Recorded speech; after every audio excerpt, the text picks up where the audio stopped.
Hello, I'm Jonathan. And I'm Kelly. We are two ordinary people living anything but an ordinary life. Together we make the Fantasy Life, and this is the Van Life Podcast.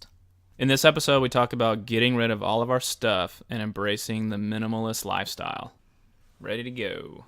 When we first made the transition from living in our house to deciding we were going to do the van life, there was one thing we definitely knew we needed to get rid of, and that was all our things.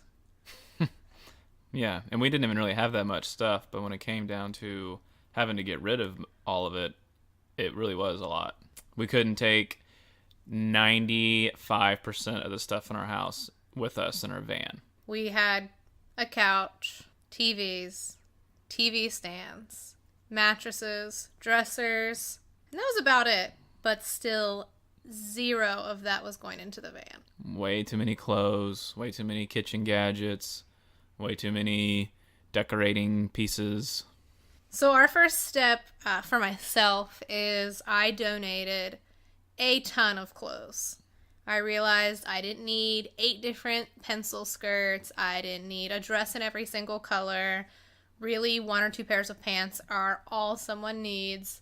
So I packed up 6 giant trash bags full of clothes and donated them to different charities and different organizations across the Houston area. Yeah, and that was kind of hard for you at first, right? Because you enjoy clothes, and you were a normal 20-something-year-old woman who likes that stuff, shoes and clothes.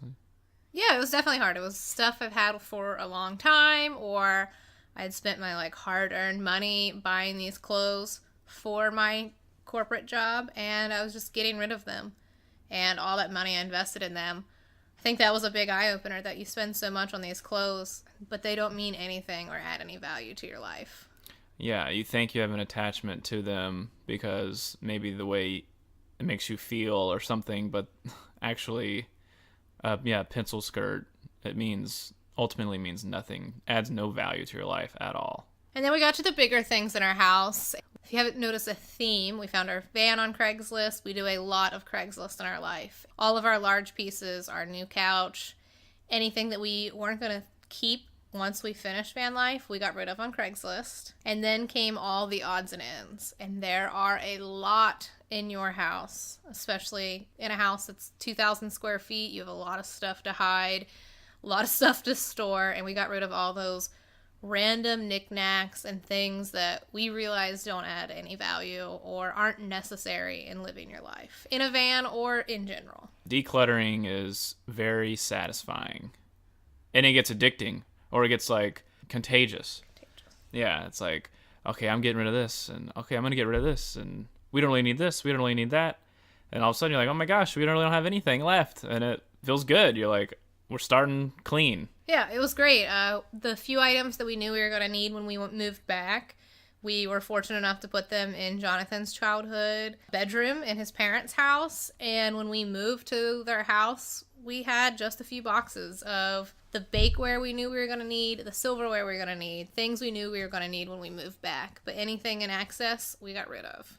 Yeah, so we put our entire house into a small childhood bedroom. And so that's the beauty of van life for us, was realizing having things doesn't ultimately fulfill you in any way, but, having experiences does. And we got rid of all of our things, and it actually, made us happier because we had less stuff to take care of, less stuff to worry about. We could just focus on, just being us and doing what we wanted to do.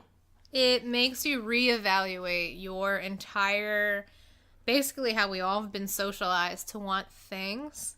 It makes you reevaluate that whole philosophy, and you realize that to have enjoyment in life, you need so little. Our best thing about living in the van is the van was not where we did our living. The van was where we slept and where we ate sometimes. But the true experiences and things that made us happy weren't the things we had, but the things we got to experience by traveling in our van. Yes, which is why we didn't really care about our van being, state of the art and the most, best looking van in the inside and the outside. That meant nothing to us. We just wanted the experience of going to new places, doing new things, meeting new people, growing, learning, sharing.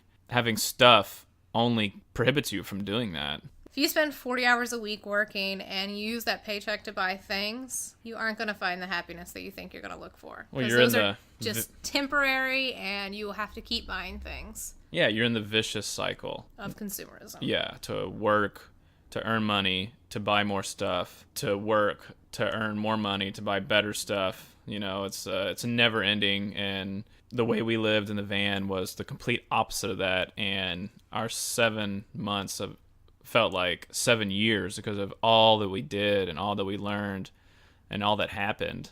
We grew like tremendously. And it's something you can take with you from van life to your regular everyday life. It's just having less things.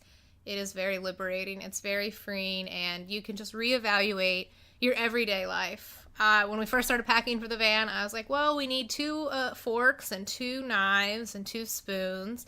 You don't need 2 of everything, because in a van it's so small, you have to, after you use that fork, you're washing that fork. So you need 1 fork per person. You're good with just 1 bowl for each person, 1 glass for each person. Heck, I think we could have just had 1 glass for both of us. Clothing, you don't need a different outfit every day. Nope. Sometimes I wore the same outfit hiking 2 or 3 times in a row. Who cares? We were still happy. I didn't feel constrained at any point. I didn't feel like I wish I had more. No, never. If anything, halfway through the trip, we actually got rid of a lot of stuff that we over prepared. We brought too much stuff. It was cluttering the space, and it was just making it almost more inconvenient. We ended up spending about $20,000 to build a van and then to live in it for 7 months. What could we possibly buy that is $20,000 or less that would even come close to what we experienced in those 7 months? Nothing, right? No. Nothing, not even close. I can't believe it only cost us that much to experience that way of living and all those memories and just great experiences. And it was only $20,000. It's super cliche, but it's been around, and it's a cliche for a reason, but they say money can't buy happiness. And it's true in our situation. $20,000, maybe we could get a nice car, maybe some nice furniture for the house, some really expensive furniture. But that's not going to have like years worth of memories and something we can remember and take with us for a very long time. A couch, it has a time period when it's no longer a nice new couch. But 20 years from now, I can say, do you remember that day we hiked Big Beehive and overlooked Lake Louise? Oh my gosh. I do remember that. The ending was brutal. Those rocks. But there were like a group of senior citizens like beating us. So we had to step up our game. Yeah. And on the whole, minimalize, we go to like friends and family's house, and they have tons of decorations and stuff on their walls that are just, generic decorations. But we know when we move back to our house, the things that are going to be hanging on the walls are photographs and memories taken from our trip. And those are only going to cost a few bucks to get framed. And that is way better than any sign or any poster or any decor item I could buy from a designer decorating company. I bet you can buy a sign that says money can't buy you happiness. How ironic would that be? Yes. So the bottom line is we wanted to get out of that cycle of just collecting stuff and living that way that most people live, kind of unknowingly. Yeah. And we were just so glad we were able to experience life that way, where collecting stuff was the least important thing and collecting memories was the most important. And we had the time and the energy to do whatever we wanted when we wanted. Yeah, and it gave us that new perspective that you can apply to regular life, and we're going to apply when we move back to our house, is you don't need a lot of stuff. You don't need a lot of things. You can truly live with so much less than we are conditioned to think we can.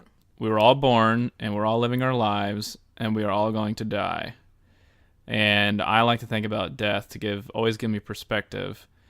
So you never really know when your life is going to end. So is having the name brand purse and jacket and couch the most important, most crucial aspect of your life? Or is it to live it exactly how you want and do, what you love and experience things with people that you love?